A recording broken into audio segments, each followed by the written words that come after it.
एक से लाला। शाम को मैया त्याग कहें मैया मैं तो बड़ा थक गो, कहा करूं सुबह हेती इतने काम है मुंह पे मैया।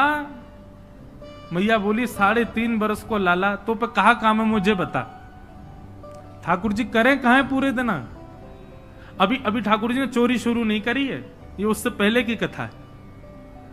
तो ठाकुर जी कहा करें पूरे गोकुल में भ्रमण करते करते केवल ये देखें संत आए कि नहीं, वैष्णव आए कि नहीं, ब्राह्मण आए कि नहीं। और जैसे संत वैष्णव ब्राह्मण ठाकुर जी को दिखाई देते हैं तो ठाकुर जी उनको अरे तुम यहां डोल रहे हो, परिचय नहीं है ऐसी बात, अरे आप यहां डोल रहे हो। सामने वाले कहें अरे भैया तुम कौन? अरे नेक्सा से लाला। अरे भैया तू हमें जाने? बोले अरे तुम्हें ही तो खोज रहा हूं मैं सुबह रहते। बोले हमें खोज रहे हो भैया काय को? अच्छा एक बात बताओ तुम कहां से आए हो? बोले हम तो अयोध्या से आए हैं। बोले अयोध्या से आए हो, तुमने कभी सुबह रहते पाए हो? बोले ना कछु ना पायो, यही मारे तो मैं डोल रहा हूं। यशोदा मैया तुम्हारी बात निहार रही है, 56 भोग बनाए माने, चलो जल्दी नंद भवन पहुंच जाओ। बोले यशोदा मैया हमारी बात निहार रही? बोले हम बे सुबह अब जल्दी करो मां, सब संतन को भोजन है रो, जल्दी पहुंच जाओ। ऐसे किसी को भी सबको निमंत्रण दे देते हैं। और यशोदा मैया जब नंद भवन से बाहर आती देखते हैं 100-200 लोग खड़े हैं बिना निमंत्रण के। मैया कहें आप सब? बोले मैया आप सुबह से बाट निहार रही हो हमारी, लाओ थाली लगाओ 56 भोग कराओ। अब मैया को यूं लगे मना करूं तो अच्छो ना लगे, लेकिन मैया पूछे अच्छा आपको कौन ने कही मैंने निमंत्रण? बोले आपको लाला आयो। तो मैया बाट निहार रही है। यशोदा मैया पवा तो देती है सबको, फिर शाम को लाला तो कहे अरे लाला ए तू कौन कौन ने निमंत्रण दिया वे? यशोदा मैया बात निहार रही है, पहुंच जाओ सबरे मां भोजन कर लो। आज तो 200 लोग आए मेरे यहाँ। अरे ठीक है हमारी रसोई घर बड़ो है, हमारे यहाँ 9 लाख गैया है, ठाकुर जी के पास सब व्यवस्था है, मोए खवावे में कोई चिंता ना है, मैं तो खूब पवाऊं, लेकिन मोए बता तो देकर कौन को निमंत्रण दे रहे हो? तू कोई को भी निमंत्रण दे दे। मैया तू ना जाने? बोले कहा मैं तो या घर को पुण्य कर रहा हूं, जितना ज्यादा है सके पुण्य जमा कर कर। मैया मैं तो बुढ़ापो आ जाएगा, मैं तो चलो जाऊंगा, तू को बाबा को छोड़ जाऊंगा पुण्य करके। मैया के अच्छा कहा पुण्य कर रहे हो लाला? बोले मैया देख ये संत ब्राह्मण ये साक्षात भगवान को मुख हैं, जब इनके मुख में हम कछु अन्न दे में, मक्खन दे में या कछु भी इनको पवामे तो ऐसा समझने से साक्षात नारायण पा रहे हैं। मैया देख कल 100 आए नारायण, आज 200 नारायण तेरे घर आए पावे, मैं तो ये पुण्य करवाऊं। और मैया दूसरी बात सुनेगी? बोले हाँ। मारेगी तो ना मुझे? बोले ना मारूंगी बता। बोले तू बड़ी मोटी है गई मैया, मुंह को यूं लगे पूरे दिन लगी रहेगी तो तेरो ने एक वजन कम है जाएगा। अरे मेरी ब्याह तक ने छरेरी सी है जाएगी, या मारे तू लगी रहे रसोई में, या मारे ऐसा को। मैया भागे पीछे, ठाकुर जी चौकड़ी मार के भागे। ऐसा ऐसा उधम मचा में ठाकुर जी द्विज ब्राह्मण संत वैष्णवों को जा जा करके बिना निमंत्रण के निमंत्रित कर देते हैं। सब नंद भवन आ जाओ, आज सबन को भंडारो है। कंटकेभ्य नंद बाबा रोज अपने ठाकुर जी की सेवा करते हैं। और महाराज वर्णन ऐसो करें हमारे ब्रजवासी, बोले नंद बाबा की सेवा में शालिग्राम भगवान है। नंद बाबा शालिग्राम की सेवा करें और सेवा करके शालिग्राम भगवान को टांड समझते हैं। टांड आप लोग जानते हैं कि नहीं पता नहीं, अब घरों में नहीं होती, पुराने घरों में टांड होती थी। टांड बोलते हैं एक घर के कमरे में ऊपर एक छज्जा सा बनवा देते थे, उसमें सारा स्टोर रखा जाता, सब जरूरी सामान। नंद बाबा क्या करते हैं, पंचामृत से अभिषेक करा करके ठाकुर जी को शुद्ध जल से अभिषेक करके इत्र वित्र लगा के तिलक फोटा चुपका के बढ़िया आरती करके और फिर शालिग्राम भगवान को टांड पे धरते हैं ऊपर। बोले क्यों? बोले कन्हैया को ये गुलाब जामुन लगे और गुलाब जामुन समझ के कन्हैया मुंह में धर ले। शालिग्राम भगवान ने कन्हैया को यूं लगे, बोले कि ये रोज रोज जय जय जो है का है, ये शालिग्राम जो है का है। हमारे पिताजी पूज्य पिताजी की कथा में सुनाते हैं, बोले एक बार नंद बाबा ठाकुर जी की सेवा कर रहे, इतने में ठाकुर जी बगल में आके बैठ गए। देखो कितनी सुंदर ठाकुर जी की सेवा कर रहे हैं, ठाकुर जी बगल में बैठे हैं। नन्हे से गोपाल जी आके बैठ गए। अब नंद बाबा को तो बढ़िया लगो, लाला भी सेवा सीखेगो, बैठ जा लाला यहाँ पे। ठाकुर जी बैठ गए। नंद बाबा ने पहले दूध से स्नान करायो, फिर दही से स्नान करायो, फिर घी से स्नान करायो, शहद से स्नान करायो। जैसी शहद पड़ो शालिग्राम भगवान पे, सोई ठाकुर जी के लार न करिया यहाँ थे। ओहो कितना सौभाग्यशाली है जे। मैं हूं मैया ते कहूंगा मैया तू मोको पानी ते मत नवाए करवा, पानी में कुछ स्वाद ही ना होवे, शहद ते नवाए कर, नहाते नहाते खाऊ ले करूंगा बीच में। अच्छा एक बात बताऊं, ये पंचामृत अभिषेक ठाकुर जी को प्रिय क्यों है? क्योंकि ठाकुर जी का स्नान भी हो जाता, पेट भी भर जाता, बीच बीच में जीभ निकाल के खाऊ जाए ठाकुर जी इसलिए ठाकुर जी का पंचामृत अभिषेक होता है ये, और ये वास्तविकता है। अब जब ऊपर से सब पड़ता है, पहले दूध फिर घी दही शहद आदि सब ऊपर से पड़ता है, तो मुख पे होकर के आता है, तो जब यहाँ आवे so next so Thakur ji मुंह खोल के जीभ निकाल ले, बीच बीच में स्वाद भी लेते रहे। या हमारे पंचामृत अभिषेक ठाकुर जी को बड़ो प्रिय है, क्योंकि ठाकुर जी को स्वाद भी आ जाए और स्नान भी आ जाए। एक पंथ दो काज। तो ठाकुर जी की तो लार न करी आई। ठाकुर जी बोले जय जय मीठो है गयो होगो, अब तो रस भरो है गयो होगो। और फिर शहद लगे को छुड़ावे के लिए एक बात हम निवेदन करें, सेवा में एक चीज करो भैया, ये सफेद चीनी मत चढ़ाया करो कभी ठाकुर जी पे। ठाकुर जी के अंग पे लग जाती होगी, उस पर भी फिर ऊपर से आप हाथ ऐसे घुमा देते हैं, शंकर जी पे हो, शालिग्राम जी पे हो, ठाकुर जी पे हो। इससे बढ़िया बूरा लाओ, शक्कर लाओ, और चीनी अगर चीनी ही अगर उसको भी पीस लो, वो ऐसी तो हो कि ठाकुर जी के अंग पर लगे ना, तब डालो। शक्कर से स्नान कराए और ठाकुर जी तो बस मुंह में पानी आ गया, बोले जय जय मीठो है गयो अब तो।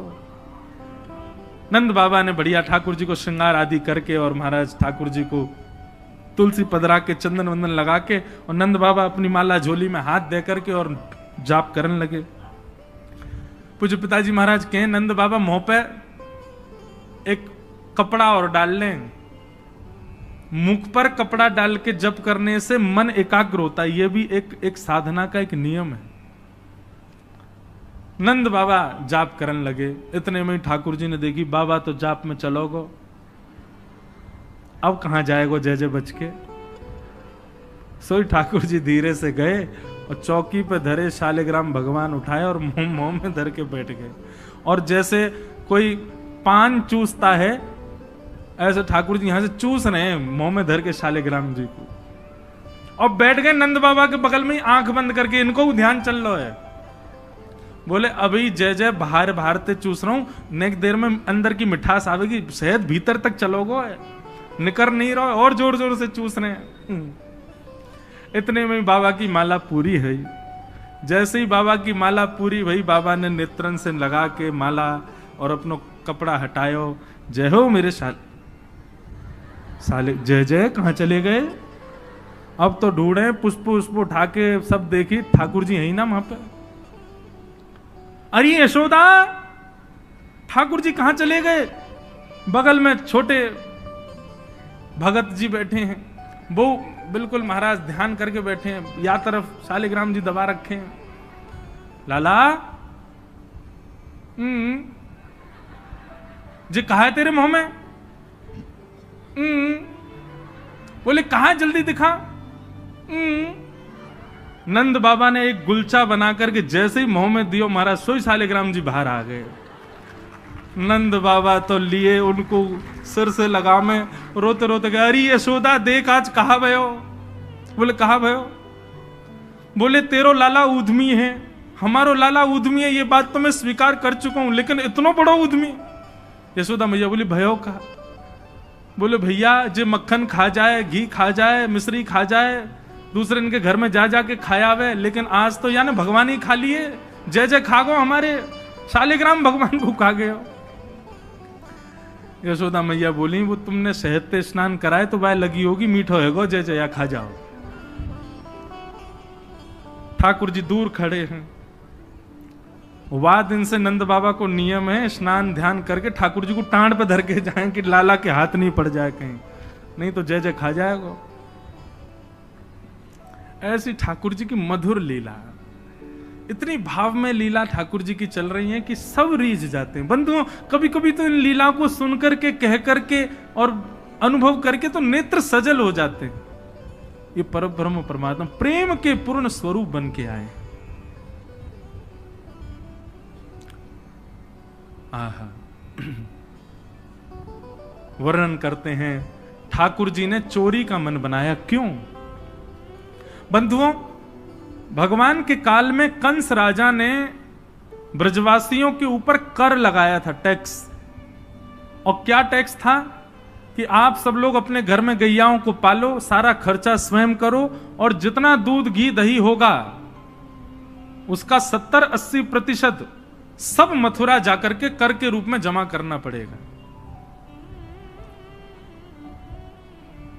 मथुरा के लोगों को और बड़े बड़े शहर के लोगों को गैया पालनी नहीं पड़ती थी, ब्रजवासी पालन करके सारा दूध घी दही देते थे। फिर कंस के लोग जो थे वो उसको बेचते थे, उससे धन कमाता था कंस। ब्रजवासी बेचारे गैया को अपने घर में रखते, उसका पूरा ध्यान रखते, और जितना दूध निकलता 70-80% सब कंस को देना पड़ता। थोड़ा थोड़ा बचता ब्रजवासियों के पास। लेकिन नंद बाबा ब्रज के राजा थे, इसलिए उनको छूट थी। वो 9 लाख गैयाओं के मालिक थे, उनके यहां इतना कर नहीं था।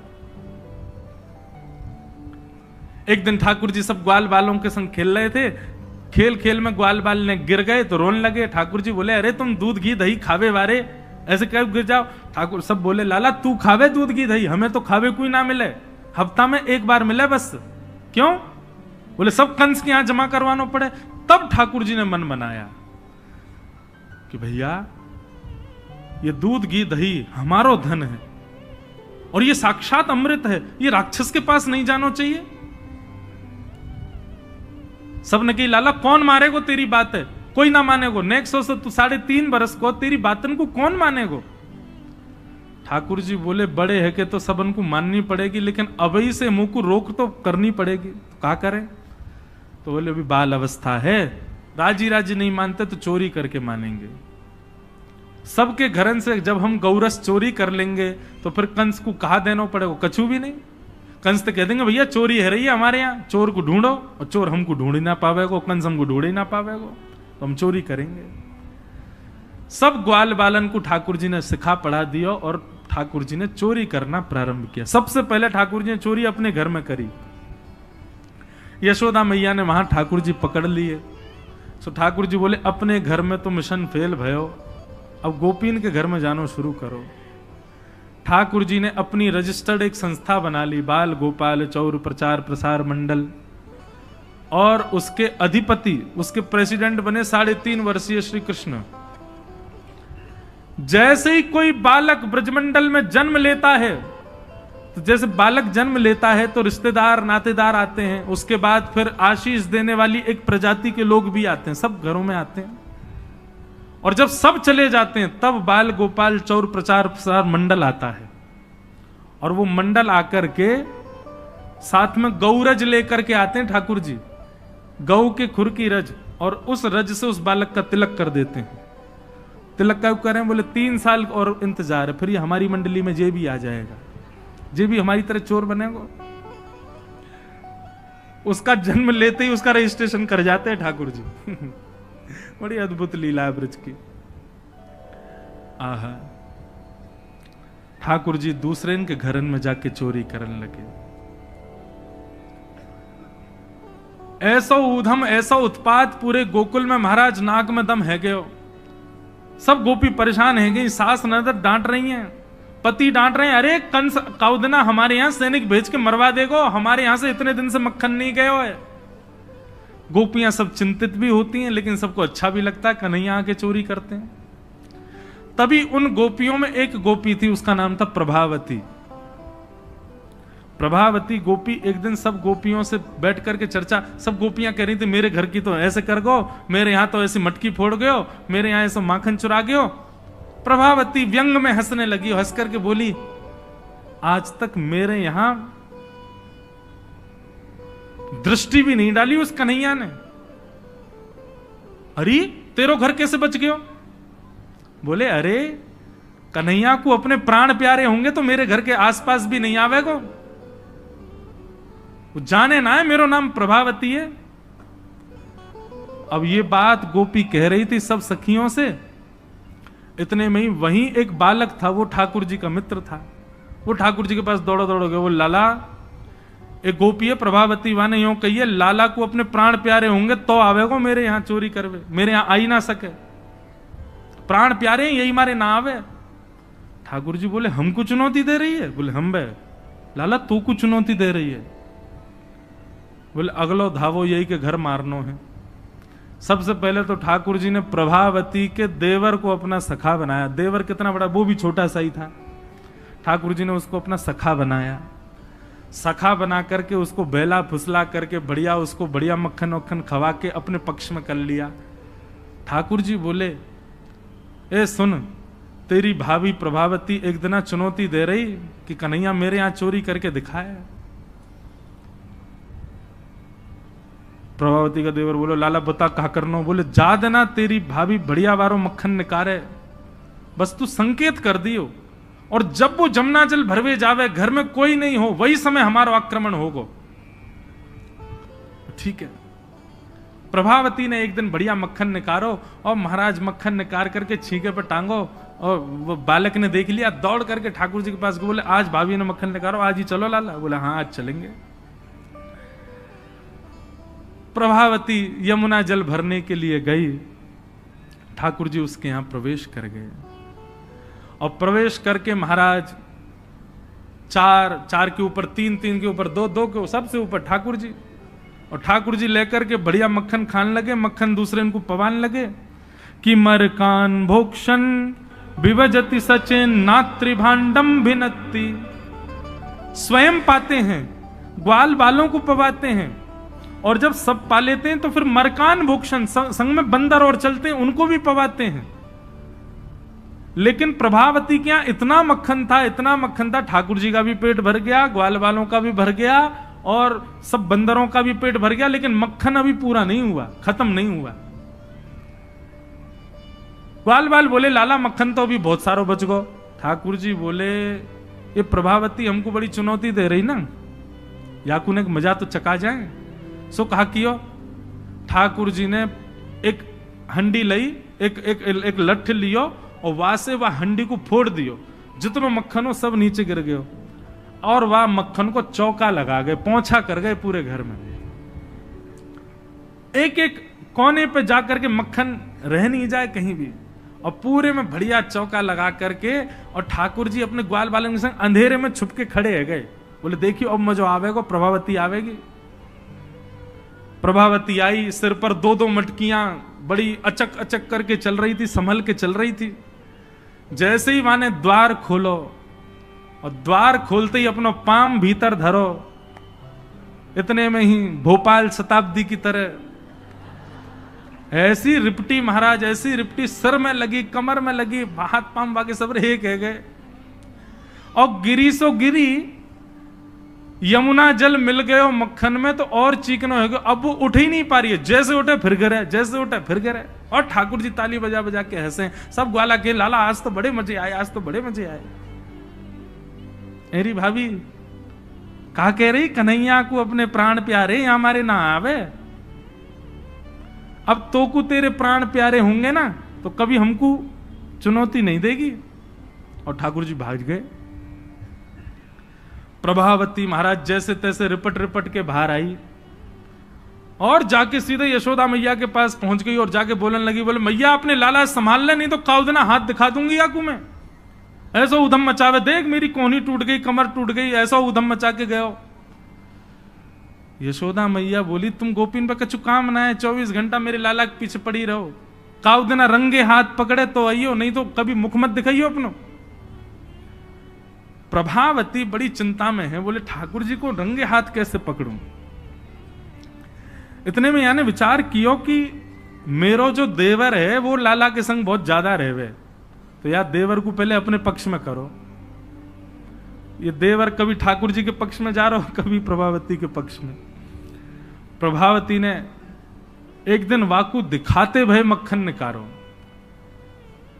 आज तो धोरी गैया को मक्खन है, इतना मधुर मक्खन है, और यहाँ से तो आज मैं शाम को बढ़िया रोटी बनाऊंगी, घी बना करके सबको पवाऊंगी, अब बढ़िया मक्खन निकारो। देवर ने देख लिया और जाकर के सीधे पहुंचो लाला के पास, वो लाला भाभी ने आज धोरी गैया को मक्खन बनाया।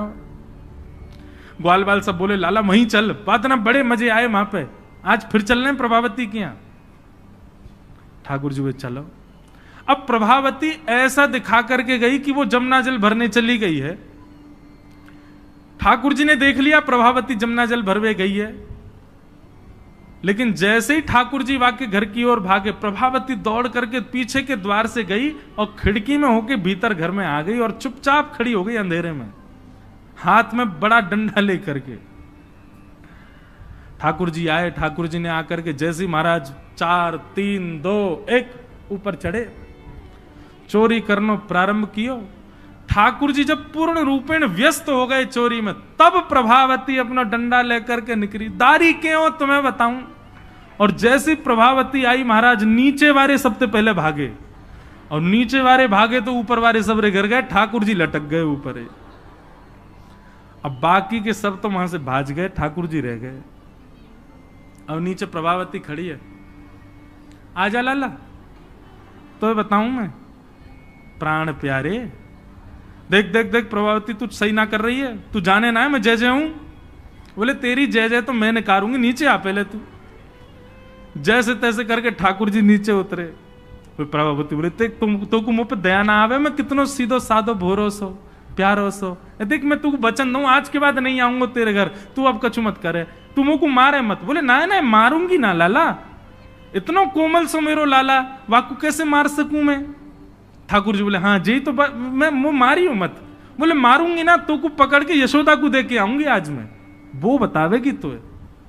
बोले या तो बढ़िया तो तू मार ले मोह, लेकिन यशोदा मैया के पास मत ले जा, ऐसा मत करे। बोले ना आज तो तू यशोदा ही बतावेगी तो। और ठाकुर जी को हाथ पकड़ करके महाराज प्रभावती पूरे गोकुल में हल्ला करती भाई जा रही है, और घूंघट करके, घूंघट पकड़ रखो एक हाथ से, दूसरे हाथ से ठाकुर जी पकड़ रखे, और सबरे गोकुल में हल्ला। देख लो रे सबरे गोकुल वासियों, जे नंद जी को लाला, यशोदा मैया को छोरा, ये घर घर जाके चोरी करे, यशोदा मैया कह रही रंगे हाथ पकड़ो तो बताइयो, आज पकड़ लियो या को ठिकाने लगाऊंगी मैं। ठाकुर जी बोले जे तो भैया बड़ी निंदा है रही हमारी। इतने में ही ठाकुर जी बोले ए प्रभावती कहा बात है। बोले देखते ना इतनी जोर से मेरो हाथ पकड़ रखो, मेरो हाथ नीलो पड़ गयो, रक्त पूरा रुक गयो है, तू इतनी जोर से मत पकड़े, तू एक काम कर मेरो जे हाथ छोड़ दे दूसरा हाथ पकड़ ले। प्रभावती बोले नहीं तू भाग जाएगा, तेरी सौगंध खा के कह रहा हूं मैं नहीं भागूंगा, तू मेरो एक हाथ छोड़ दूसरा पकड़ ले। प्रभावती चलती जा रही है, और चलते चलते माने 3.5 वर्ष के छोटे से ठाकुर जी चलते चलते माने जैसे मन बनायो कि हाथ दूसरा लाऊं, ठाकुर जी ने पीछे चल रहे ग्वाल बालन में प्रभावती के देवर को इशारा क्यों यहां पे आ, वो ठाकुर जी की उम्र को ही है। ठाकुर जी ने वाको हाथ पकड़ लिया। प्रभावती अब देख तू मेरा दूसरा हाथ पकड़ जल्दी कर। प्रभावती चलते चलते बोली ला दूसरा हाथ दे। दूसरे हाथ के चक्कर में ठाकुर जी ने वाके देवर को हाथ पकड़ा दिया, और पकड़ा करके ठाकुर जी गली मोहल्ला कूचेन में कूदते भय सीधे नंद भवन पहुंच गए, और हाथ पाम धो के सीधे यशोदा मैया की गोद में। मैया इस सबरी गोपी मेरे पीछे काहे को पड़ी रहे, अरे मेरो लाला बड़ो मलूक है, हमारे पीछे पड़ी रहे। मैया रोज कोई गोपी आ जाए, मुंह को तो लगे आज भी कोई गोपी आवेगी तो उसे शिकायत करवे। मैया बोली आंधेदारी के मैं बताऊंगी। हाँ मैया तू मुंह को अपना दूध पिला दे। और ठाकुर जी तो इतने लाड़ प्यार में आ गए, मैया गोद में बैठ के दूध पीने लगे। इतने में ही प्रभावती आई, देख यशोदा मैया तू कह रही कि अपने लाला को रंगे हाथ पकड़ के लाई, आज देख तेरा लाला पकड़ के लाई हूं मैं। ठाकुर जी बोले देख ले मैया मैं तो कह रहा हूं ना कोई गोपी आ रही आ गई। मैया तू एक काम कर दे। बोले कहा मैं तू और बाबा हम तीनों कहीं और ही चले जाएं, ये गोपी हमको जीन ना दे रही है, इनको यूं लगे कि तेरो लाला इतना सुंदर काहे को है, ये चिढ़ के मारे आ जाए रोज। मैया बोली लाला तू पीछे खड़ो रहे यार, गोपी तो मैं देख के आऊं। मैया नीचे गई, कहा बात है क्यों चिल्ला रही है घूंघट में, देख तेरो लाला आज रंगे हाथ पकड़ो मैंने। मैंने तो याकू कुछ नहीं कही है, लेकिन तेरे हवाले छोड़ के जा रही हूं। मैया यार सबक सिखाइयो आज।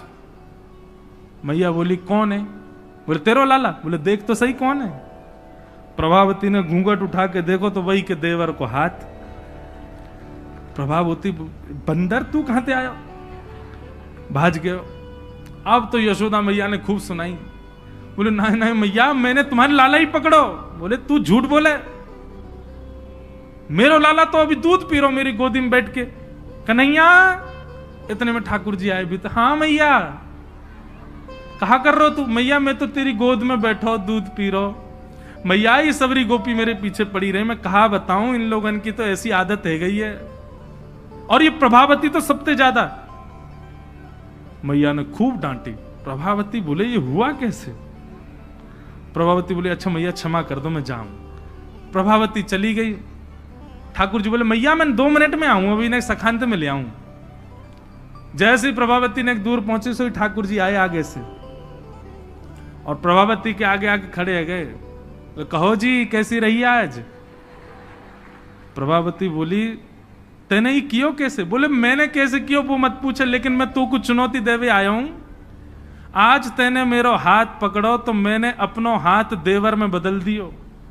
कल को अगर तेने मुझे पकड़ो तो तेरो हाथ मेरो हाथ खसम में बदल जाएगा। देवर से तेरे पति को हाथ आ जाएगा हाथ में। तू जाने ना नंद जी को लाला हूं मैं। प्रभावती इतनी लज्जा की हो गई कि फिर वो कितने दिन तक बाहर नहीं आई अपने कक्ष से, भवन से। वर्णन आता है ठाकुर जी एक दिन उसके यहां पहुंचे, और पहुंच करके उसकी गोद में बैठ करके खूब स्नेह किया, और स्नेह करते तब भी नहीं मानी, खूब नाराज हो गई ठाकुर जी से, मुंह फेर करके बैठ गई। ठाकुर जी बोले एक बार मेरी ओर देख ले। प्रभावती बोली नहीं देखूंगी। बोले बस एक बार देख ले, फिर जीवन भर मत देखियो। जैसी प्रभावती ने ठाकुर जी की ओर देखा, शंख चक्र गदा पद्म धारण करके चतुर्भुज रूप में ठाकुर जी ने उसको दर्शन दिए। बोलो भक्त वत्सल भगवान की। ऐसी ठाकुर जी की मधुर लीला वृंदावन में चल रही है। ऐसी अनेक लीलाएं हैं व्रज की, उनको ठाकुर जी संपादित कर रहे हैं। एक दिन मैया ने ठाकुर जी को ऊखल से बांध दिया। ऊखल से बांध करके मैया चली गई। ठाकुर जी ने ऊखल में बंधे भय ही वृक्षन के बीच से निकले, स्पर्श करती दोनों वृक्ष टूट गए। कुबेर के पुत्र नलकुवर मणिग्रीव प्रकट हो गए। दोनों ने भगवान की स्तुति गाई। ठाकुर जी ने दोनों को क्षमा किया। और ये बात जान करके नंद बाबा उन्होंने मन बनाया कि अब हम गोकुल में नहीं रहेंगे। और नंद बाबा के छोटे भैया ने एक दूसरे वन का नाम बताया जिसका नाम है वृंदावन। और ठाकुर जी, नंद बाबा और यशोदा मैया सब ने वृंदावन जाने को मन बनायो। तो महाराज सब गोकुलवासी बोले हम भी यहां नहीं रहेंगे, हम भी वहीं रहेंगे जहां लाला रहेगो हमारो। और सब गोकुलवासी ठाकुर जी के संग वृंदावन चले गए।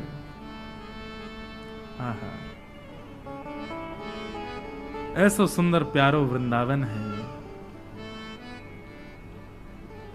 लागे वृंदावन निको अली माने, लागे वृंदावन निको।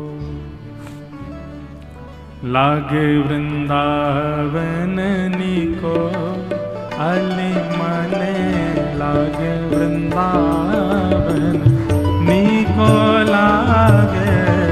लागे वृंदावन निको अली माने, लागे वृंदावन निको लागे। लागे वृंदावन निको अली माने, लागे वृंदावन निको। लागे वृंदावन निको अली माने, लागे वृंदावन निको। ओ घर घर तुलसी ठाकुर सेवा, घर घर तुलसी ठाकुर सेवा। घर घर तुलसी ठाकुर सेवा, घर घर तुलसी ठाकुर सेवा। दर्शन गो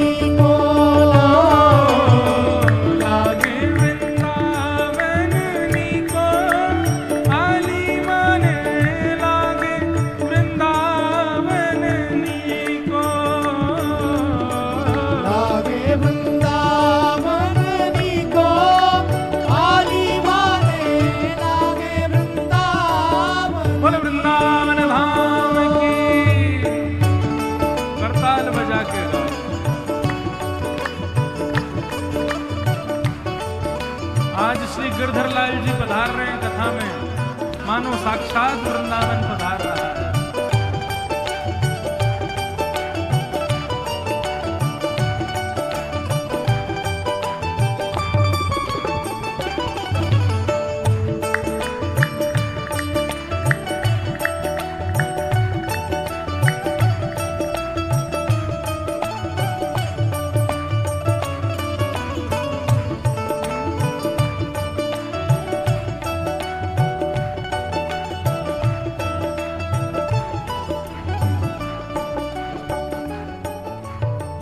रतन सिंहासन आप विराजे, रतन सिंहासन आप विराजो, रतन सिंहासन आप विराजे, रतन सिंहासन आप विराजे। कैसे?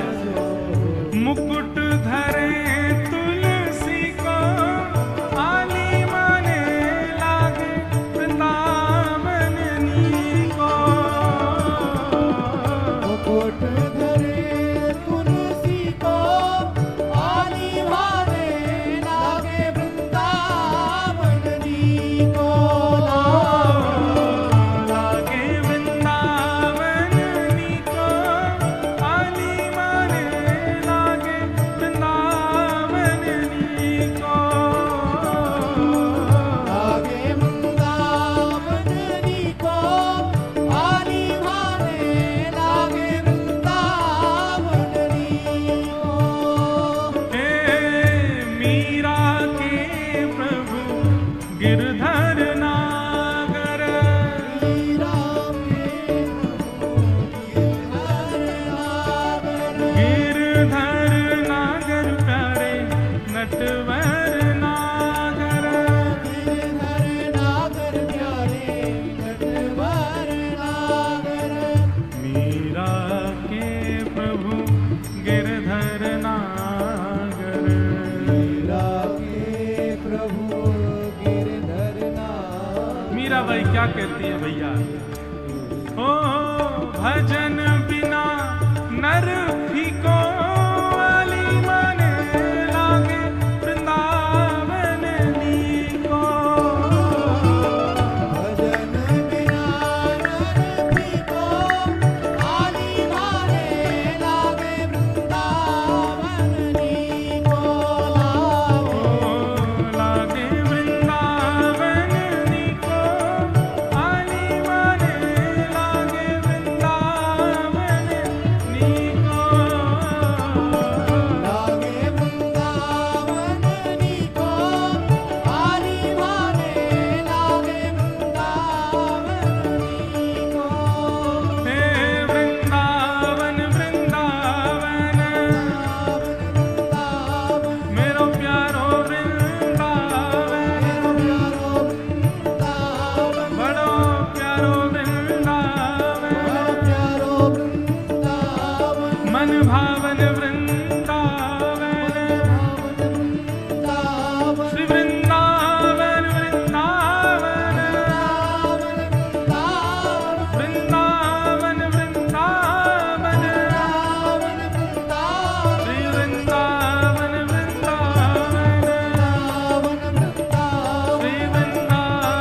वृंदावन,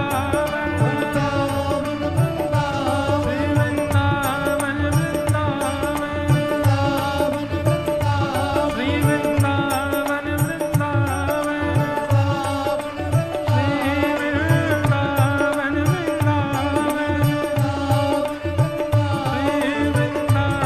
वृंदावन, श्री वृंदावन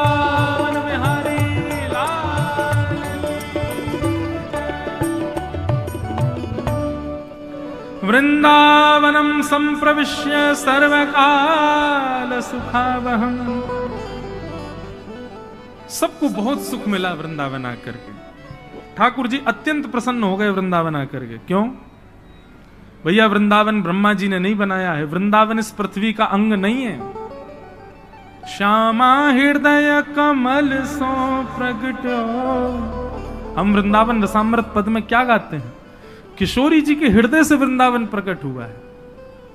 और जब किशोरी जी के हृदय से प्रकट हुआ तो श्याम हृदय को भाई वृंदावन प्यारो वृंदावन, वहां का एक एक कण स्वयं श्री जी ने अपने हाथ से रखा है। वृंदावन सामान्य भूमि नहीं है भैया, इसलिए वृंदावन का प्रेम आपके चित्त में है, वृंदावन जाने की इच्छा आपके चित्त में है, वृंदावन के प्रति प्रीति आपके चित्त में, ये बहुत बड़े सौभाग्य की बात है। किशोरी जी की कृपा के बिना वृंदावन प्रिय नहीं लगता है। और अभी कोविड के बाद तो हमारी किशोरी जी इतनी दयालु हो गई हैं, पता नहीं इतनी ज्यादा रस भरी हो गई हैं, अब तो सबको वृंदावन से प्रेम हो गया। अब जिसको देखो उसको वृंदावन जाना है। मैं कह रहा हूं भले ही फोटो खिंचवाने जाना है, उसको वीडियो बनवाने जाना है, लेकिन जाना तो है ना वृंदावन। मैं खुद भी सोचता हूं कि वृंदावन जाओ तो उसके रस को समझ के जाओ, पर मन में एक भाव आता है किशोरी जी की कृपा के बिना वृंदावन नहीं आ सकता। तो अगर कोई व्यक्ति आधुनिक कार्यों के लिए ही वृंदावन जा रहा है तो वह भी तो किशोरी जी की कृपा से आ रहा है ना। इतना ही बहुत है कि आप वृंदावन से प्रेम कर तो रहे हो। लेकिन बंधुओं, एक आध बार का प्रेम वृंदावन से रहा जाए, ये इसमें फिर आप वंचित हो जाओगे। कम से कम वृंदावन जाओ तो उस वृंदावन को सदा अपने चित्त में लेकर के आओ, सदा आपके चित्त में रहे, हृदय में वृंदावन रहे। ठाकुर जी वृंदावन पधारे, भगवान ने वृंदावन आकर के सबसे पहले अघासुर का वध किया, और अघासुर का वध करने के पश्चात ठाकुर जी ने ब्रह्मा जी के मोह को दूर किया। ब्रह्मा जी को यह भगवान पर संशय होने लगा कि यह परब्रह्म नहीं है। क्यों? बोले एक दिन ठाकुर जी मधुमंगल के मुख पे लगी भई कढ़ी चाट गए। अब ठाकुर जी तो प्रेमी हैं, वो कोई विचार थोड़ी करें। मधुमंगल के मुंह पे कड़ी लग रही, सो ठाकुर जी बोले दारी के तेने मुंह कड़ी ना खवाई, छुप के खाया आयो। मधुमंगल बोलो लाला खट्टी कड़ी या हमारे में छुप के खा गयो कि तू माने ना है खाए बिना। ठाकुर जी बोले लेकिन मुंह तो फिर मिल गई। बोले कैसे? बोले तेरी मूछ बन नहीं है, तेरे मुंह पे छींटे पड़े, सुन चाटियो मत, यहाँ पे आ। और ठाकुर जी ने उसका मुख पकड़ा और अपनी जीभ निकाल के वह पूरे मुंह चाट गए। मधुमंगल के तो प्रेमाश्रु गिरने लगे। लाला को हृदय, लाला तू इतना प्रेम मत करे कर, काउदना यदि दूर चलोगे तो तेरे वियोग में प्राण निकल जाएंगे हमारे। यहां तो ऐसा प्रेमास्पद रूप ठाकुर जी प्रकट कर रहे थे, पर ब्रह्मा जी को लगा राम राम राम राम, ये परब्रह्म है, ये भगवान है, ये परमात्मा है। एक पद आता है, अष्टसखा गाते हैं, आज दधि मीठो मदन गोपाल। एक दिन ठाकुर जी हंडी गोद में रख के और सब ग्वालों को अपने हाथ से दही खवा रहे थे। ग्वाल बाल सब कहने लगे, बोले लाला हम पे पात्र तो है ना। बोले पतुआ लिया आओ। पतुआ माने पत्ता, पत्ता ले ले करके सब ग्वाल बाल वही में पा रहे हैं ले ले करके। अब महाराज वहां वर्णन आता है, ऐसो दही हम कबहू ना चाखो। सब ग्वाल बाल कह रहे हैं ऐसो दही हमने अपने जीवन में कभी खाया ही नहीं है। क्यों? बोले ठाकुर जी दही दे रहे हैं, जब तक दूसरा ग्वाला आवे तब तक हाथ में लगी दही को ठाकुर जी स्वयं चाट जाए, फिर दही निकाल के फिर दे दें। मतलब ठाकुर जी के अधरामृत से मिली भई दही है, या हमारी मीठी लग रही है। सबन को बांट दियो तो 2-4 ग्वाला रह गए पीछे, उनको दही नहीं मिलो। ठाकुर जी से कहने लगे, बोले लाला हमें तो दही मिलो ही ना, अब हम क्या करें? सो ठाकुर जी वहां पद में वर्णन आता है, ठाकुर जी बोले तुम चिंता मत करो। बोले तो क्या करें? बोले जो नहीं पायो सुनो मेरे भैया, जिनको दही नहीं मिलो वो ध्यान से सुनो। बोले कहा? बोले मेरी हथेली चाट लो, एक उंगली तू चाट ले, दूसरी उंगली तू चाट ले, अंगूठा तू चाट ले, और कौन रहेगा? बोले तू यह चाट ले। एक बोला मैं रह गया, बोले तू यह चाट ले। दो चार है, उनने अपने पत्ता फेंक, बोले हम रह गए, बोले तुम यहां तक चाट ले। अब हंडी में हाथ दे दे कि यहां तक पूरे दही में सन गए। ठाकुर जी बोले लो जाकू जहां ते मिले मेरे हाथ से दही चाट ले। अब ठाकुर जी अपना हाथ चटवा रहे हैं और ग्वाला सब अपने मुख से जीभ निकाल निकाल के चाट रहे हैं। ब्रह्मा जी को लगा ये परब्रह्म है, ये परमात्मा है, हो ही नहीं सकता, ये जरूर कोई भैलूपिया है, हम देवताओं को पागल बना रहा है भगवान बन करके, और मैं इसकी परीक्षा लूंगा। बंधुओं, प्रेम में सब जाहिर है। प्रेम में परमात्मा अपनी प्रभुता भूल करके, अपने नियमों को भूल करके, एक बात बताऊं, मैं एक बात कथाओं में कहा करता हूं, ठाकुर जी इतने नियम में क्यों रहते हैं? भगवान को देखो, गर्भगृह में रहते हैं, गिने चुने व्यक्ति ही उनको छू सकते हैं, हर कोई उनका स्पर्श नहीं कर सकता। सुबह 4 बजे उठना है तो उठना है, पूरी दुनिया 4 बजे उठने का मन बनाती है, पर 4:30-5 से पहले कोई नहीं उठता। पर ठाकुर जी हजारों वर्षों से सारे मंदिरों में जो नियम उठने का, उसी पे ही उठते हैं ठाकुर जी। उसी नियम से भोजन, उसी नियम से शयन, इतने नियम, पूरे विश्व को मुक्त करने वाले भगवान स्वयं इतने बंधन में रहते हैं। मेरे मन में एक बात आती है कि ठाकुर जी बंधनों में इसलिए हैं, नियमों में इसलिए हैं, हमको और आपको चुनौती दे रहे हैं। बोले तुम्हारे अंदर प्रेम की सामर्थ्य हो तो मेरा नियम तोड़वा के दिखाओ, तुम में सामर्थ्य हो तो मेरे नियम को तोड़ के दिखाओ। नियम बनता ही तोड़ने के लिए बंधुओं, लेकिन उसको हट नहीं तोड़वा सकता, उसको जिद नहीं तोड़वा सकती, नियम को केवल प्रेम तोड़वाता है। कोई व्यक्ति कितना भी नियम में हो, लेकिन अत्यंत प्रेमी आ जाए तो वो अपना नियम तोड़ देता है।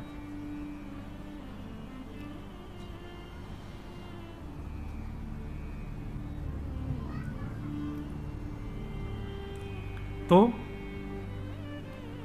प्रेम में सब कर सकते हैं, ठाकुर जी अपना नियम तोड़ देते हैं। लेकिन ब्रह्मा को संशय हुआ और ब्रह्मा ने आकर के अवकाश देखा, ठाकुर जी कहीं और थे, ग्वाल बाल कहीं और थे, ग्वाल बालों को हरण करके ब्रह्मा जी ले गए। भगवान ने जब देखा कि ग्वाल बाल नहीं है तो पहले ठाकुर जी रोए, कहां चले गए सब। उसके बाद ठाकुर जी ने अपने अंदर से ही ग्वाल बाल प्रकट कर लिए और 1 वर्ष तक भगवान ही ग्वाल बालों के रूप में विचरण करते रहे। 1 वर्ष बाद ब्रह्मा जी देखने आए, देखूं तो सही भैलूपिया कृष्ण क्या कर रहा है। तो जितने ग्वाल बाल ऊपर ब्रह्मलोक में थे वो सब नीचे भी थे। ब्रह्मा जी समझ गए, बोले ओहो ये तो अपराध कर दिया मैंने, अब भगवान से मुझको क्षमा मांगनी चाहिए। क्षमा मांगने के लिए ब्रह्मा जी जैसे ही ग्वाल बालों को लेने के लिए ब्रह्मलोक गए, तो ब्रह्मा जी से पहले ब्रह्मा का रूप धारण करके भगवान चले गए ब्रह्मलोक और द्वारपालों से कह दिया आजकल नकली ब्रह्मा बहुत घूम रहे हैं, दूसरा कोई आवे तो मारपीट के भगा देना उसको, हमसे आज्ञा लेने की भी आवश्यकता नहीं है, सीधे प्रहार कर देना। असली ब्रह्मा जब पहुंचे, द्वारपाल सीधे भागे पीछे उनके डंडा लेके, वो नकली ब्रह्मा भागे यहां से। ब्रह्मा जी बोले अरे मैं ही ब्रह्मा हूं, तुम जानते नहीं हो किसके पीछे भाग रहे हो? ए तुम चतुरानन हूं मैं। बोले तुम चतुरानन नहीं हो, तुम ब्रह्मा नहीं हो, ब्रह्मा तो भीतर बैठे। ब्रह्मा जी बोले भीतर बैठे मतलब? बोले हाँ अभी अभी आए थे, उन्होंने ही हमको बताया भैलूपिया घूम रहे हैं, तुम भैलूपिया हो। ब्रह्मा जी ने अंत में स्वीकार कर लिया कि हाँ मैं नकली हूं, पर मुझे असली का दर्शन करा दो, मैं उनके दर्शन करने आया हूं। जैसे ही ठाकुर जी के सन्मुख लेकर के ब्रह्मा को गए, तो ब्रह्मा के रूप में सबको दिख रहे थे भगवान, लेकिन स्वयं ब्रह्मा को ठाकुर जी साक्षात चतुर्भुज नारायण के रूप में दिखाई दे रहे थे ब्रह्मलोक में। ब्रह्मा जी ने जाकर के कान पकड़े, क्षमा कर दो भगवान, मुझसे गलती हो गई, अपराध हो गया। और ब्रह्मा जी ने यहां स्तुति गाई है, नो मिड्यते प्रभुपुषे टडिदंबराय गुंजावतम परिपिच्छल सन्मुखाय। कम से कम 3 दिन तक इस स्तुति पर चर्चा हो सकती है, इतनी सुंदर स्तुति है ब्रह्मा जी की। लेकिन ब्रह्मा जी की स्तुति में आपको क्या दिखेगा पता है? प्रेम से बात शुरू करेंगे, चतुराई पे जाके खत्म करेंगे। एक उदाहरण सुनो। ब्रह्मा जी कहते हैं उक्षेपणम गर्भ गतस्य पादयो किम कल्पते मातुरदोक्ष जागसे। हे नाथ, एक बात बताइए, क्या गर्भ में बैठा बालक जब लात मारता है तो मां उससे नाराज हो जाती है? गर्भस्थ माता के गर्भ का बालक कभी अंदर कुछ किलोल करे, कभी हाथ पांव चलावे, तो क्या उसकी मैया उससे नाराज होती है? भगवान बोले नहीं, कभी नहीं होती। तो बोले नाथ, ये पूरा ब्रह्मांड आपके गर्भ में है और इस ब्रह्मांड का हर व्यक्ति आपका बालक है और मैं ब्रह्मा भी आपके गर्भ में ही हूं। यदि मुझसे थोड़ा सा अपराध हो गया तो आप मुझसे नाराज क्यों हो गए? चतुराई देखी, इसीलिए तो वो चतुरानन है। ब्रह्मा जी की वाणी सुनकर के भगवान बोले तुम्हारी शब्दावलियों में चतुराई बहुत है ब्रह्मा, लेकिन मैं तुमको क्षमा नहीं करूंगा। और भगवान ने ब्रह्मा जी को क्षमा किया ही नहीं, चले गए। ब्रह्मा जी रोते रहे। ठाकुर जी वापस आकर के लीला अपनी करने लगे। पौगंड लीला हुई, 6 वर्ष के ठाकुर जी हो गए। एक दिन धेनुकासुर का वध किया। उसके वध के पश्चात ठाकुर जी काली दह में कूद गए और वहां जाकर के कालिया नाग का मर्दन किया। सब ब्रजवासी आकर के रुदन करने लगे। भगवान ने तांडव नृत्य करके कालिया नाग के ऊपर दर्शन कराए। वेणु गीत की कथा आई, सुंदर वेणु वाद्य करते हुए जिस प्रकार गोपियों के साथ ठाकुर जी लीला करते हैं उसका वर्णन आया। तत्पश्चात मथुरा की गोपियों पर भगवान ने कृपा की और एक दिन ठाकुर जी गौ चारण करके लौट रहे थे और पूरे ब्रजमंडल में देसी घी की सुगंधी आ रही है। सब बढ़िया बढ़िया पकवान अपने अपने घरों में बना रहे हैं। ठाकुर जी ने जाके पूछी, भैया ये 56 भोग कौन के काजे बनने हैं? किसी ने उत्तर नहीं दिया तो ठाकुर जी नंद बाबा के पास गए। नंद बाबा ने जाकर के नंद बाबा ने लाला को बताई, पर्जन्यो भगवान इंद्रो मेघास्तस्यात्ममूर्तयः। लाला, पर्जन्यो भगवान इंद्रो मेघास्तस्यात्ममूर्तयः। ये पर्जन्य यानी कि इंद्र हमारे भगवान हैं। ये 56 भोग के दर्शन हो, मुंह में पानी नहीं आ जाए आपके। ये सबसे पहले ठाकुर जी का भोग लगेगा। अभी आप लोग ध्यान कथा की ओर ही रखो। अभी गिरधर लाल जी भी पधारेंगे, उनका मंगल दर्शन हो। आज ये आगे की तरफ इसलिए लगाई गई ताकि आपको सबको वहीं से ही लाल जी का दर्शन हो जाए।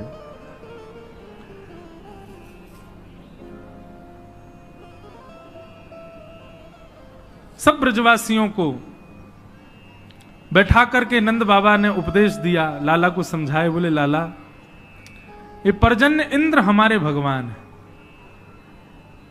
पंडित जी ये यहां से ये टेप हटा दीजिए सब। वहां इंद्र की हम पूजा करें तो वो इंद्र हम पे कृपा करे, अनुग्रह करे और वही की कृपा से हमारी खेती बाड़ी आदि सब चले। ठाकुर जी ने कही, बोले कि बाबा एक इंद्र की पूजा ही क्यों, फिर तो समस्त देवताओं की पूजा होनी चाहिए। 33 कोटि देवता कोई ना कोई हमारे कार्य में सहायक बने, सबन की पूजा अर्चना होनी चाहिए। और यदि सबकी पूजा करने चाहो तो भैया एक आधार मूल तत्व है नारायण। सब नारायण में विद्यमान है, नारायण को पूजो। वृक्ष हरा भरा करना हो तो जड़ में पानी डालो। 33 कोटि देवताओं के मूल आधार नारायण है, उनकी उपासना करो। बोले वो नारायण कहां मिलेंगे भैया? बोले वो नारायण हमारे ब्रजमंडल में गोवर्धन रूप में विराजमान है, चलो उनकी पूजा करें। ब्रजवासी सब बोले लाला, बरसंते चली आ रही हमारी देवता की पूजा, हम छोड़ के तेरे नारायण को पूजवे जाएंगे, कहीं इंद्र नाराज है क्या? तो ठाकुर जी बोले पहली बात तो इंद्र नाराज नहीं हो सकता। क्यों? क्योंकि नारायण परब्रह्म है और परब्रह्म की उपासना जब होती है तो सब देवताओं का पोषण होता है। मतलब आप जब नारायण की उपासना करते हैं, नारायण का भोग लगाते हैं, नारायण का ध्यान करते हैं तो नारायण में ही सब देवता हैं, सबका अपने आप हो जाता है। और दूसरी बात, फिर भी मानिनी इंद्र ने यदि क्रोध किया तो जिनकी शरण में हम जा रहे हैं, ऐसे गोवर्धन नाथ नारायण के ही स्वरूप हैं, ये हमारी रक्षा करेंगे। सब ब्रजवासी बोले लाला हमें तो बड़ा डर लग रहा है। बोले नहीं, भय से कभी भक्ति नहीं करनी चाहिए। इसलिए ब्रजवासियों के चित्त में प्रेम प्रकट हो, उसके लिए भगवान ने उद्देश्य बताया। आपने कभी इंद्र के दर्शन नहीं किए होंगे, लेकिन आप गोवर्धन नाथ जी की शरण में चलो, हम आपको वचन देते हैं, वो साक्षात प्रकट होकर दर्शन देंगे, आपका प्रसाद स्वीकार भी करेंगे। तब ब्रजवासियों के चित्त में प्रेम प्रकट हुआ और सब ब्रजवासी बोले ठीक है, तो हम गोवर्धन पूजा के लिए चलेंगे। और सब ब्रजवासी अपने अपने घरन की 56 भोग सजा करके और श्री गोवर्धन की यात्रा पर निकल पड़े हैं। सब लोग नाचते गाते भय, आनंद करते भय गोवर्धन जा रहे हैं।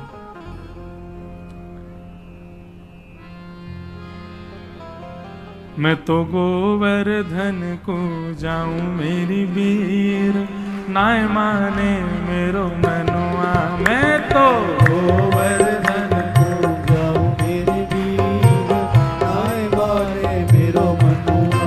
मैं तो गोवर्धन को जाऊं मेरी वीर, नाय माने मेरो मनुआ। मैं तो गोवर्धन को जाऊं मेरी वीर, नाय माने मेरो मनुआ। ओ नाय माने मेरो मनुआ, अजी नाय माने प्यारो कनुआ। नाय माने मेरो मनुआ, अरे नाय माने प्यारो कनुआ। नाय माने मेरो मनुआ, जी नाय माने प्यारो कनुआ। नाय माने मेरो मनुआ, अरे नाय माने प्यारो कनुआ। मैं तो गोवर्धन को जाऊं मेरी वीर, नाय माने मेरो मनुआ। मैं तो गोवर्धन को जाऊं मेरी वीर, नाय माने मेरो मनुआ। ए 7 कोस की दय परिक्रमा, 7 कोस की दय परिक्रमा। 7 कोस की दय परिक्रमा, 7 कोस की दय परिक्रमा। 7 कोस की दय परिक्रमा, 7 कोस की दय परिक्रमा। 7 कोस की दय परिक्रमा, 7 कोस की दय परिक्रमा। ओ मैं तो मानसी गंगा नहाऊं मेरी वीर, नाय माने मेरो मनुआ। मैं तो मानसी गंगा नहाऊं मेरी वीर, नाय माने मेरो मनुआ। मैं तो गोवर्धन को जाऊं मेरी वीर, नाय माने मेरो मनुआ। मैं तो गोवर्धन को जाऊं मेरी वीर, नाय माने मेरो मनुआ। 7 शेर की करूं कढ़ैया, 7 शेर की करूं कढ़ैया। 7 शेर की करूं कढ़ैया, 7 शेर की करूं कढ़ैया। ओ 7 शेर की करूं कढ़ैया, 7 शेर की करूं कढ़ैया। 7 शेर की करूं कढ़ैया, 7 शेर की करूं कढ़ैया। ओ मैं तो संतन न्योत जिमाऊं मेरी वीर, नाय माने मेरो मनुआ। मैं तो संतन न्योत जिमाऊं मेरी वीर, नाय माने मेरो मनुआ। ओ मैं तो गोवर्धन को जाऊं मेरी वीर, नाय माने मेरो मनुआ। मैं तो गोवर्धन को जाऊं मेरी वीर, नाय माने मेरो मनुआ।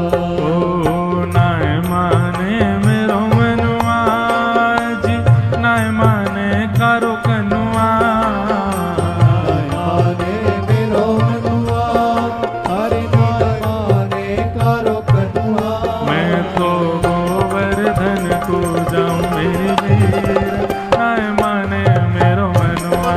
मैं तो गोवर्धन को जाऊं मेरी वीर, नाय माने मेरो मनुआ।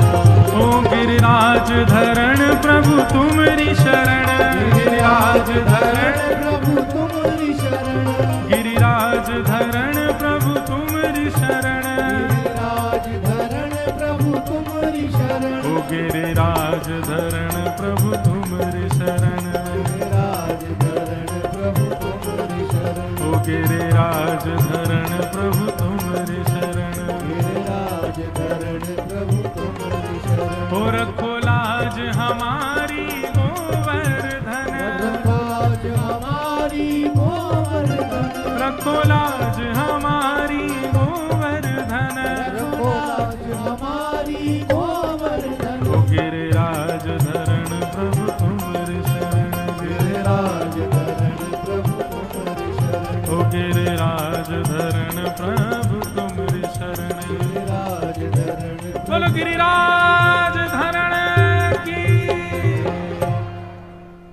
ब्रजवासी अपने अपने 56 भोग लेकर के गोवर्धन पहुंचे। गिरिराज जी को जाकर के पूजन कियो, अभिषेक कियो, आनंद से खूब परिक्रमा लगाई। मन से गंगा प्रकट हुई, नाम पढ़ो मानसी गंगा। बोलो मानसी गंगा मैया की जय। सब ब्रजवासी ने खूब आनंद से मानसी गंगा से स्नान करायो, खूब आनंद से 56 भोग सजाए। सब ब्रजवासी हाथ जोड़ करके प्रार्थना करने लगे गिरिराज बाबा से। और जैसे ही प्रार्थना भई है, प्रार्थना स्वीकार करके 4 भुजा वाले श्री गोवर्धन नाथ प्रकट है। भैया पेंट वाले अब सब वहां रही हो।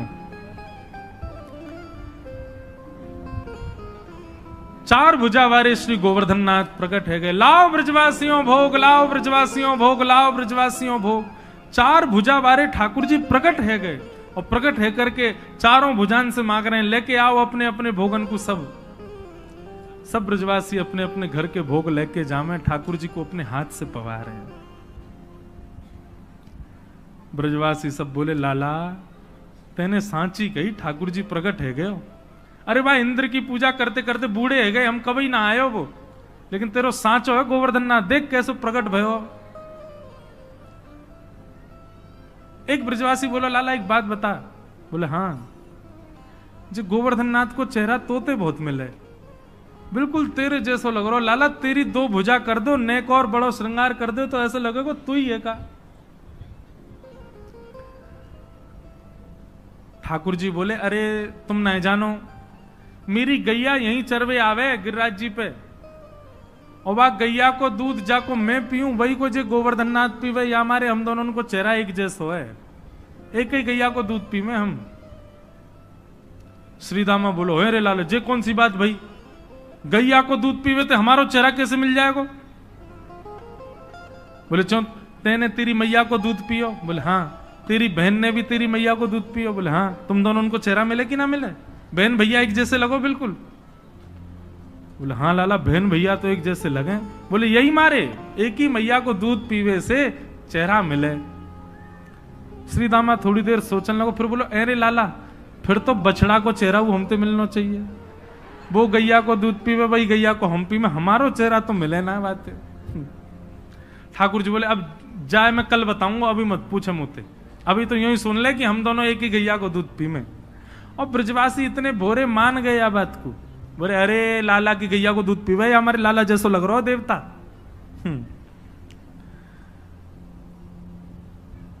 मधुमंगल बोलो लाला मुंह तो ऐसा लगे तेरो देवता बहुत दिना को भूखो दिखे, देखियो कैसे खा रहा है, इकत छोड़ेगा हमारे काजे। ठाकुर जी बोले ऐसे नहीं कहते, तेरे बा इंद्र ने एक चीज स्वीकार करी इतने दिना में, कम से कम जे पा तो रहे हैं।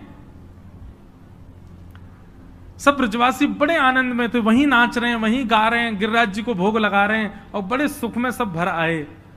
आप ही पूजे आप पुजावे, ठाकुर जी स्वयं पूज रहे हैं। कितना सुंदर दृश्य रहा होगा। अच्छा देखो, एक ना नासिक की कथा में हमने व्यास मंच से एक कथा सुनाई थी और उसमें कहा था राम कृष्ण दोनों मिले और उनके मिलन का कोई चित्र बना के लाए, ऐसा हमने कहा।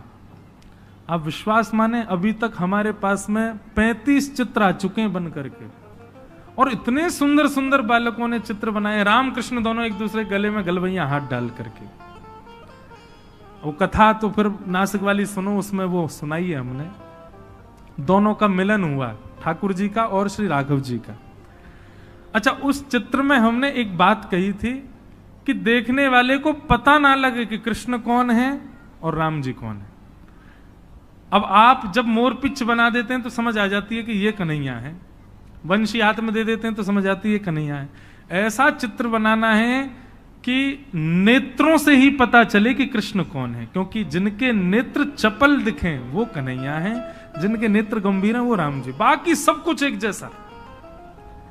तो 35 चित्र आ गए, एक से एक आए। मैं क्या बताऊं, कभी कभी देख करके इतना आनंदित होता हूं, पर ऐसा वाला चित्र नहीं आया अभी जिसमें किसी भी अंग से पता ही ना चले कि रामकृष्ण कौन है, बस नेत्रों से पता चले कि हाँ ये थोड़े चंचल नेत्र हैं तो ये कन्हैया हैं। एक बंबई के एक बहुत बड़े आर्टिस्ट हैं, वो बना तो रहे हैं, देखो आ जाए तो एक एक छवि अभी अभी फिर से